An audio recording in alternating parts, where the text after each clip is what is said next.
రూపాయలతోటి వివిధ అభివృద్ధి కార్యక్రమాలను కూడా చేపట్టడం జరిగింది. దానిలో భాగంగానే మన ఇంచెర్ల గ్రామంలో 20 లక్షలతోటి గ్రామ పంచాయతీ నిర్మాణానికి కూడా మొదటి శంకుస్థాపన, అదే విధంగా పోలీస్ హెడ్ క్వార్టర్లలో కూడా మరి 80 లక్షలతోటి ఇక్కడ ఇంచెర్లది, అది కూడా ఇంచెర్లకు అవుతుంది, సీసీ రోడ్ నిర్మాణం కూడా చేపట్టడం జరిగింది. ఈ కార్యక్రమానికి నాతో పాటు పాల్గొంటున్నటువంటి మన కలెక్టర్ గారికి, PRE గారికి, ఎంపీడీఓ, ఇతర అధికారులు, గ్రంథాలయ చైర్మన్, మాజీ మార్కెట్ చైర్మన్, అదే విధంగా పెద్దలందరికీ కూడా గ్రామ పంచాయతీ మండల గ్రామ నాయకులు, PSA చైర్మన్, మహిళా సోదరిమణులు అందరికీ నమస్కారం. 30 గొర్రెలకు అదే విధంగా బర్లకు కూడా షెడ్లకు కూడా శాంక్షన్ ఇచ్చినాం, అంగన్వాడీ సెంటర్లకు ఇచ్చినాం.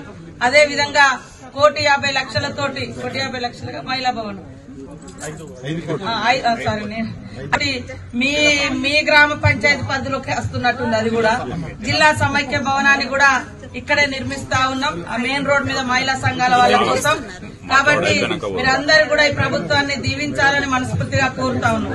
ఇలా ఉచితంగా బస్సు పెడితే ఉచిత బస్సు ఇవ్వడం అన్నారని కొంతమంది వీడియోలు చేసి పెడతారు. ఎక్కడమ్మా ఎక్కకపోయా, ఎక్కటోళ్ళకైతే అవసరం ఉందా లేదా? అవసరం ఉందా లేదా అక్క? ఇప్పుడు రోజు పోతాను అక్క, మీరు చెప్పాలి. ఇప్పుడు కొంతమంది సరే వాళ్ళు ఉన్నోళ్ళు ఎక్కకపోవచ్చు, కానీ లేనోళ్ళకైతే అవసరం కదా, బస్సు ఎక్కేటోళ్ళకైతే లోడ్ పెట్టమని అంటారు. ఇలా సన్న ఓట్లకు రేపటి నుంచి మళ్ళా మా ఇంటింటికి సన్న బియ్యం ఇయ్యాలని సన్న ఓట్లకు ప్రత్యేకంగా పంట పండించి 500 బోనస్ కూడా ఇవ్వడం జరుగుతుంది. 18,000 కోట్లు రైతు రుణమాఫీ అయింది. గత ప్రభుత్వం చేయనటువంటి వాళ్ళు చాలా మంది ఉన్నారు కాబట్టి అవి పెండింగ్ ఉన్నాయి. ఇంకా 10,000 కోట్లు కూడా సీఎం గారు తొందరలోనే వేసి మిగతా రుణమాఫీ అందరిది కూడా చేయడం జరుగుతుంది. ఇవాళ ఇళ్లలో కరెంటు బిల్లులు కట్టాలంటే ఎంతో ఇబ్బంది ఉండేది. 200 యూనిట్ల వరకు ఎవరైతే వాడుకుంటున్నారో వాళ్ళందరికీ కూడా ఫ్రీ కరెంట్ వస్తుంది.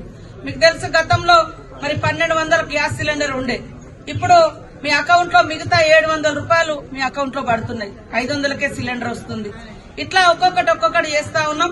మహిళలకు కూడా మహిళా సంఘాల వాళ్ళందరికీ మరి మంచి చీరను కూడా సెలెక్షన్ చేసి ఇచ్చి మహిళలకు వ్యాపారాలు కూడా ఇవ్వాలని సోలార్ విద్యుత్ గాని, అదే విధంగా ఇప్పుడు బర్ల కావచ్చు, లేదా ఫామ్ హౌస్ మన కోళ్లది కావచ్చు, లేదా మరి మహిళా శక్తి క్యాంటీన్లు కావచ్చు, మీకు ఏ బిజినెస్ నడిస్తే ఆ బిజినెస్ ఇవ్వాలని ఇప్పుడు బస్సులు కూడా 150 బస్సులు మన పొన్నం ప్రభాకర్ గౌడ్ గారు కూడా ఇవ్వడం జరుగుతా ఉంది మహిళా సంఘాలకు. మీరు నడుపుకోండి, మీరు ఇవ్వండి అని. కాబట్టి తప్పకుండా మిగతాది కూడా రైతు బంధు ఒకటి, రైతు భరోసా ఒకటి, తర్వాత మహిళలకు 2,500 పింఛన్ల పెంపు, ఇవి 3 ఉన్నాయి. అవి కూడా తొందరలోనే చేస్తాం. ఎందుకంటే దాదాపుగా 18,000-20,000 కోట్ల రూపాయలు ఈ రైతు రుణమాఫీకే ఎక్కువ డబ్బులు పోవడంతో కొద్దిగా ఆడ ఖజానా కూడా లేదు, మొత్తం అప్పులకు వడ్డీలు కట్టుడు అవుతుంది. కాబట్టి ఏ మాట అయితే ఇచ్చినామో అవన్నీ కూడా చేసి చూపించే బాధ్యత మాది.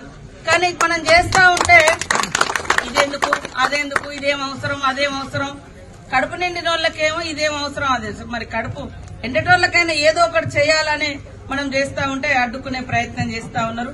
మీరందరూ కూడా ఈ రోజు మంచి పండుగ వాతావరణంలో మరి యొక్క కార్యక్రమాన్ని గ్రామ పంచాయతీ నిర్మాణంలో పాల్గొంటున్నారు. మంచిగా క్వాలిటీగా చేయండి. ఒకటే బిల్ వస్తుంది, డైరెక్ట్ అకౌంట్లలో వస్తుంది, క్వాలిటీగా చేయండి. అదే విధంగా మహిళా భవనం కూడా తొందరలోనే మన 5 కోట్లతోటి మన జిల్లా సమైక్య భవనం కూడా చేస్తా ఉన్నాం. అదే విధంగా ఇంకా మహిళలకు ఎలాంటి ఉపాధి కావాలనేది అక్కడ ఏం దొరుకుతుంది. ఇప్పుడు మనది ఈ రామప్ప కూడా పెద్ద టూరిజం ఏరియా అవుతుంది. దాదాపుగా అందరు భక్తులు గాని లేదా టూరిస్టులు గాని ఇక్కడికి వస్తా ఉంటారు. మీ ఇంచెర్ల దగ్గర కూడా ఇక్కడ ఒక మంచి విలేజ్, ఒక టూరిజం విలేజ్ ని కూడా మేము తయారు చేయబోతున్నాం. ఈ ప్రాంతంలో మీకు